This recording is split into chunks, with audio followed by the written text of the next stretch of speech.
My daughter-in-law set the truck keys on the counter like evidence and said, "Leave these. You won't be driving anymore." 3 days later, I stood at the DMV while the clerk traced a finger across the title and read, "Transfer on death. Beneficiary, Dorothy Carter." I drove home. People think Kansas City is all barbecue and ball games. That's true on Fridays and holidays. The rest of the week, it's fountains that keep secrets, freeways that forget your exit if you don't speak up, and neighborhoods that survive 100 schemes by remembering where the mailboxes are. I am Dorothy Carter. Dot to anyone who has ever borrowed a cup of sugar from me twice. I am 78, 5'2", when the barometer isn't bossy. And I have a blue pickup that has outlived 2 refrigerators and several opinions. My husband, Harlan, was a mechanic with the hands of a priest. He could absolve an engine. He could listen to a rattle the way medical people listen to a chest, tilt his head, and make a small adjustment that rescued the day. Harlan believed in grease, paper, and the Lord, in that order on weekdays, and reverse on Sundays. Before he died, he took me down to the license office near the old post road and said, "Let's make sure this truck knows where to go if I forget how to tell it." He had the kind of humor that kept me from arguing with wisdom. The lady at the counter, Ms. Whitaker, tidy as a ledger, told us we could add a transfer on death beneficiary to the title. "When one owner passes," she said, tapping a form with a pen that looked affiliated with truth, "the vehicle transfers to the named person without fuss." We signed. She printed. A word appeared on the title that felt like a rope bridge, over a canyon. TOD. We put the paper in a plastic sleeve, and Harlan spent the rest of the afternoon changing the oil like a man who trusted both luck and planning. After Harlan died, the truck sat in the driveway like a dog watching the door. I would pat the hood when I came back from church and tell it I still knew how to drive. I just didn't know where to go. Grief makes a map of a neighborhood you've lived in for 50 years and pretends it's a new city. I learned the streets, again by counting fountains. J.C. Nichols, Children's Mercy, the one on Main that never seems to remember whether it's on. My son Marcus grew up in this truck. He used to lean on the tailgate and tell his friends he could hear it breathe. Then he married Kendra, who could hear nothing unless it had a notification tone. She is orderly the way weather reports are orderly. Wrong sometimes, but certain. Kendra can arrange a pantry so beautifully, you forget to eat. If there was a subscription box for opinions, she would unbox them on camera. I tried to like her properly. I brought over peach cobbler and didn't comment when she called it rustic, like that was a disease. I kept my voice in the lower drawers where it can stay polite, even when it wants to jump out. When Harlan died, she hugged me exactly once. The kind of hug that checks the box and then starts the car. I thought, maybe time will be a locksmith. Time, as usual, took requests, but did not guarantee outcomes. The morning she told me to leave the keys, I had just come in from rinsing the bird bath. The blue pickup was shining like it had slept well. Kendra held the keys up by the keychain fob and let them spin. "Marcus and I talked," she said. "We're going to sell the truck. It's not safe for you to be driving. And frankly, we could use the cash." I looked at my son. Marcus shuffled the way a boy does when the teacher asks a question he had. The right answer to yesterday. "Mom," he said, "it's a lot of maintenance." "Harlan did the maintenance," I said. "Now I do. Oil every 3,000. Tires rotated when the TV tells you a storm is coming." Kendra smiled, the thin kind of smile you keep in a wallet for parking validation. "It's not up for debate," she said. "Family decision." "Ah," I said. "A majority without a quorum." She slid a paper across the counter like I was a customer seeking a refund. It was a notice for a private buyer, cash sale, as is, with a meeting time that had already been set, and my truck listed as if it had never seen the inside of a garage where a man loved it enough to let me sit there anyhow. We'll take you car shopping for something appropriate. Think small. No, I said. Just that. It felt good, like a joint that remembers its job. Marcus put a hand on Kendra's shoulder, which is his signal that the weather needs recalculating. Let's talk, he said. She rolled her eyes toward the ceiling light, as if God were custodian here and she had a complaint. I went home with my keys because sometimes people think they are your boss, when they are actually just a loud page in a quiet book. I made tea. I took the title folder from the drawer where Harlan had written, Truck. Keep in block letters. Paper does not raise its voice. It makes you lower yours. I read the line. Transfer on death. Beneficiary. Dorothy Carter. Harlan's signature. Smiled at me with grease under the nails. We had done this. It was not unkind to remember. You might ask why I didn't march right back and present the paper like a badge. I have learned that timing is the temperature of truth. Too hot and you scald. Too cold and you get ignored. It was Tuesday. The title office would be friendlier on Thursday when Ms. Whitaker works mornings, and the computers don't bite. Wednesday was the early service at church. I lit a candle for patience, and one for the city because we ask a lot of it. My friend Lena, who knows everything that happens on our street, before the mail does, asked why my face was set like concrete before. It cures. I told her I might be walking. She said, wear shoes you can stand in. Good advice for most categories of life.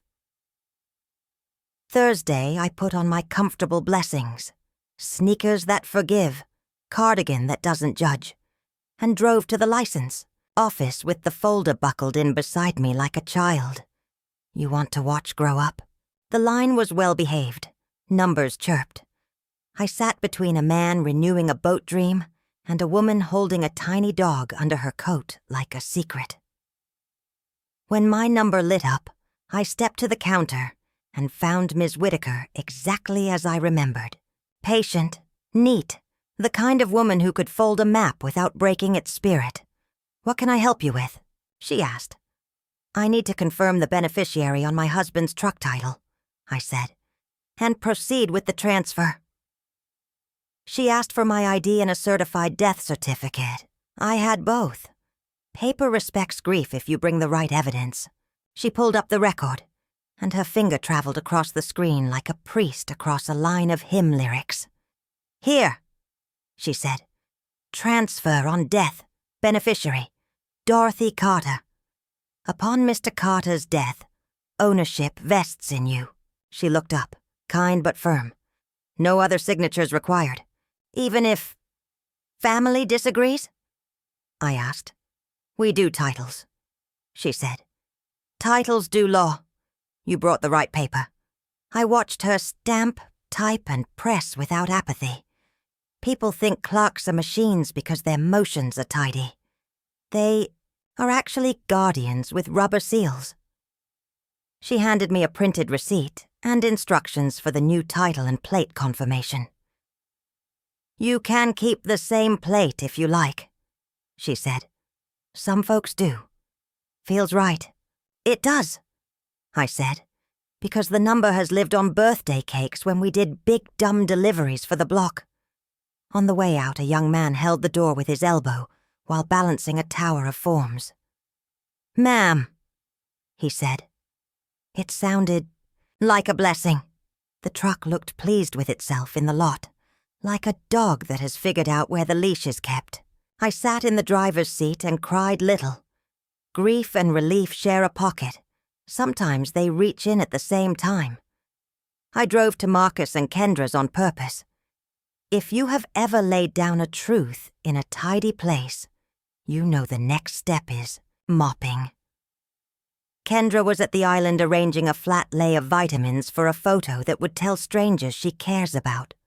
Mornings. Marcus was fixing a cabinet door that had a fended soft close. I put the folder on the counter where you put casseroles, because paper feeds people differently. The truck is mine, I said with no thunder. It transferred to me when your father died.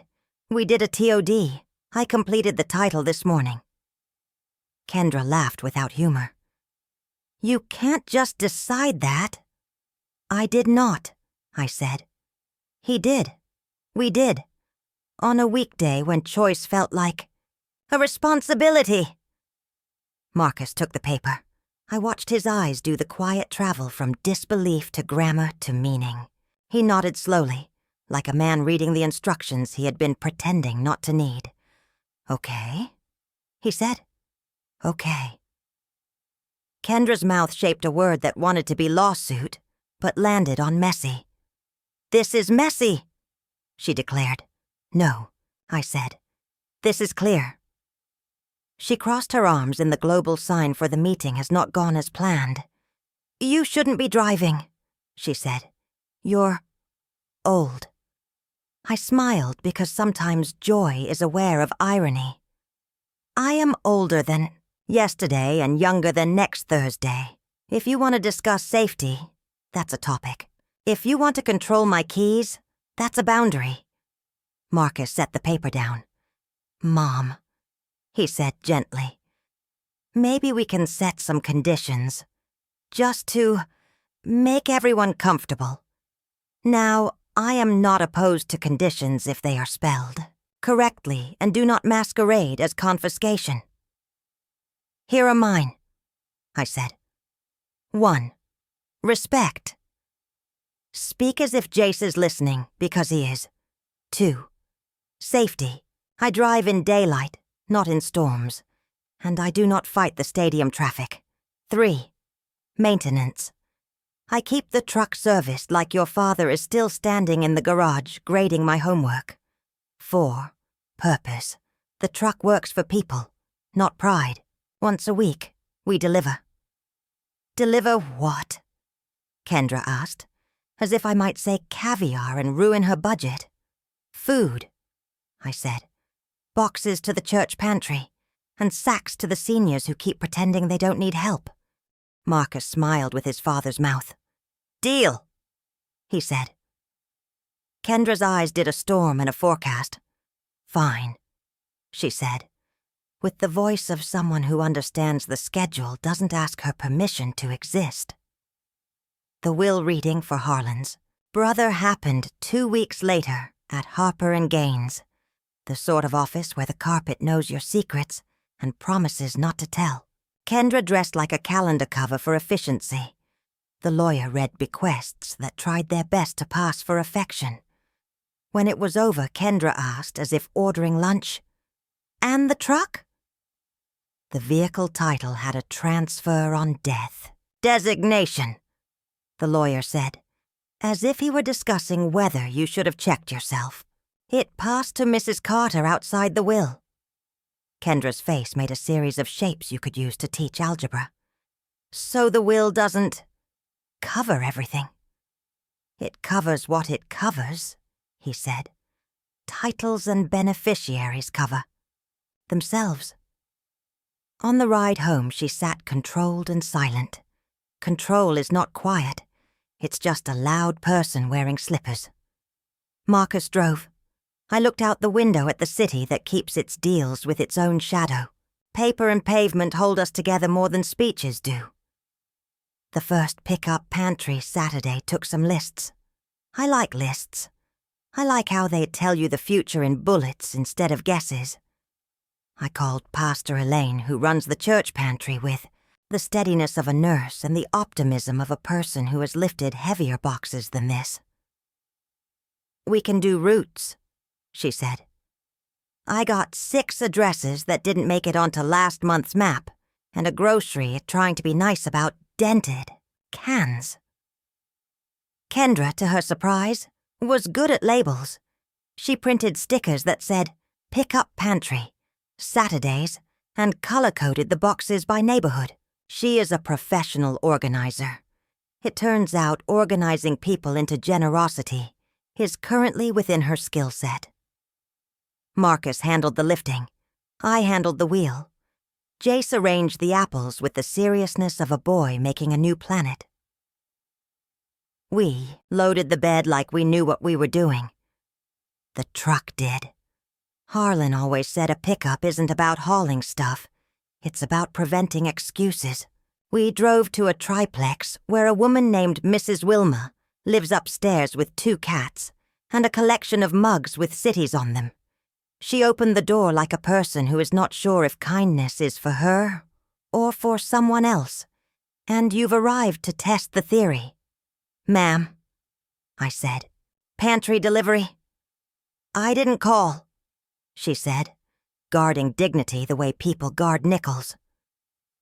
"Someone called for you," I said. "This city tattles on people the way grandmothers do." She laughed and let us in. We set down sacks, beans, rice, tomatoes, tea, the kind of food that knows how to wait without getting offended. Jace patted one cat like a small therapist. Kendra checked the expiration dates because her anxiety prefers numbers. It can scold. On the way out, Mrs. Wilma touched the truck's bed like a blessing. "Blue suits you," she said. "It does." Our second stop was Mr. Jensen, a widower who pretends toast is a meal. He cried exactly 2 tears and then told us to stop being dramatic.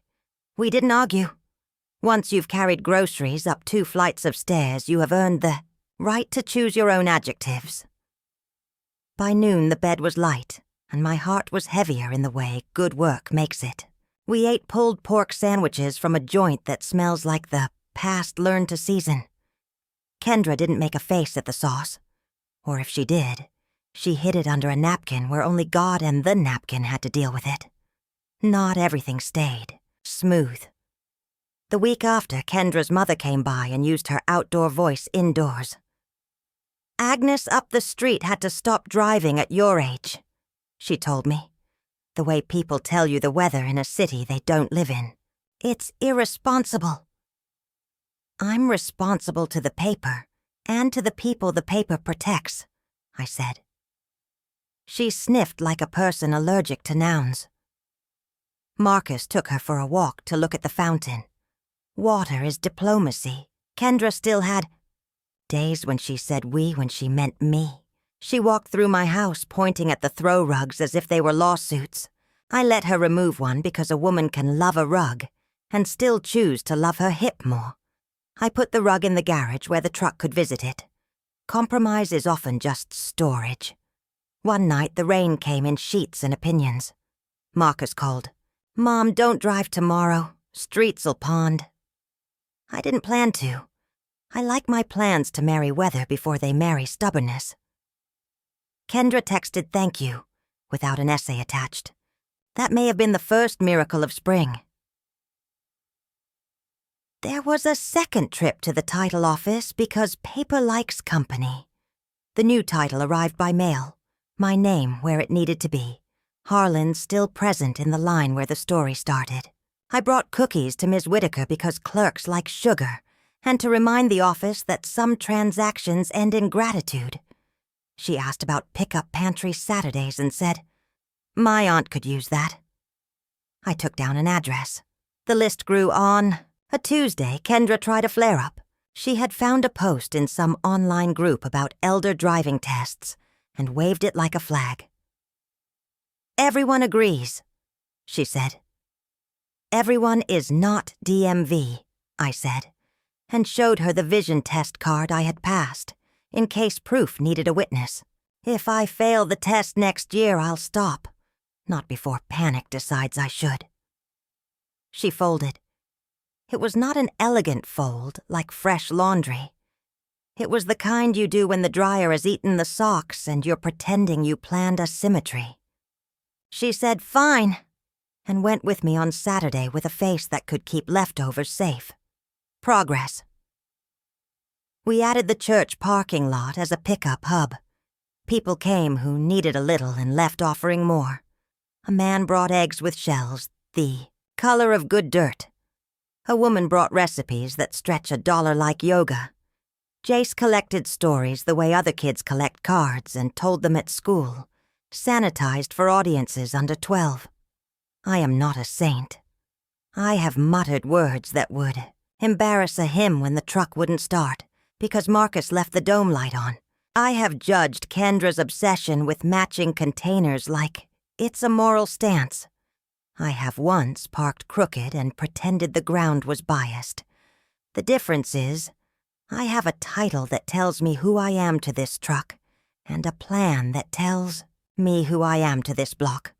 Paper is not affection, but it lets affection work. You might be wondering if revenge ever visited. It tapped the window, asked to borrow sugar, and left when it saw we were busy. Instead, Consequence moved in. Quiet, punctual, accompanied by a filing system. Late summer, Kendra surprised me. She came to the pickup pantry without her phone. She tied up her hair with a rubber band she found on the floorboard and lifted boxes like a person who respects fatigue. On the way to Mrs. Wilmer's, she said, "I was so scared after Harlan died. I thought if I controlled stuff, I could control Sad." "You can't," I said. "But you can schedule it. Saturdays at 9 helps." She laughed. That's when I knew we would be fine. When the laugh turned from metal to water. Later, she asked if she could drive the truck once in a while. I said yes, and she drove like someone carrying soup. Marcus started fixing things on the block he hadn't broken. He replaced a porch step for Mr. Jensen and refused money, which is how you can tell when a man has begun to heal from being a boy in the wrong arguments.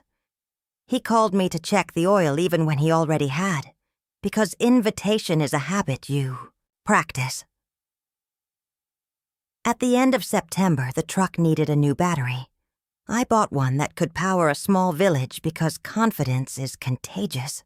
The man at the parts store, who has a beard that likely knows stories his mouth hasn't told, carried it out to the parking lot and said, "I knew Harlan. He taught me to triple-check the ground strap." I nodded. We both did. We kept Saturdays. We added Wednesdays when the pantry ran short and the world ran long. A reporter from a small paper came and asked whether Pick-Up Pantry Saturdays was born of revenge. I said no. Revenge is a sport. This is maintenance. She took a photo of the truck with the tailgate down and a box of tea perched like a crown. The article made 3 people cry, which is the right number for a weekday. One afternoon, a young woman with a toddler stopped by while we were unloading. She had that look women get when they are holding the last string and pretending it is a rope. "Do you ever deliver diapers?" she asked. "We do now," I said, because a truck that can carry dignity can carry anything that fits. I do not know what the law says in every state. I know what the title said here, and I know what paper did for a woman who needed help saying no without becoming a fight. If anyone leans across a counter at you and says, "Leave the keys," you won't be driving, and your paper says otherwise, take your paper to someone who knows how to read it with authority. Bring kindness. Bring a pen. Bring a list of groceries in case you meet someone hungrier than your fear. This morning I parked by the fountain near the park, where Marcus learned to throw badly. The truck clicked politely as it cooled. I sat a minute and watched the water do what it always does: rise, fall, shine. I thought about Harlan's hands, about Ms. Whittaker's stamp, about Kendra's face, the first time she taped a label that said pasta to a box that would give a stranger a reason to cook. I thought about Jace in the passenger seat, learning the map by fountains the way I did by grief. If someone tells me again, it's a family decision, and what they mean is, we decided your furniture, I will smile and say, families write things down when they love each other. Then I will show them a title that remembers my name and a truck full of food For people who need their names remembered, too. I drove home. The keys felt right in my hand, like a tool that has picked me as much as I picked it. The blue pickup hummed the way it does when it's pleased. I parked straight enough to make Kendra proud and crooked enough to keep faith with. The woman I was when Harlan first said, "Slide over, Dorothy Carter."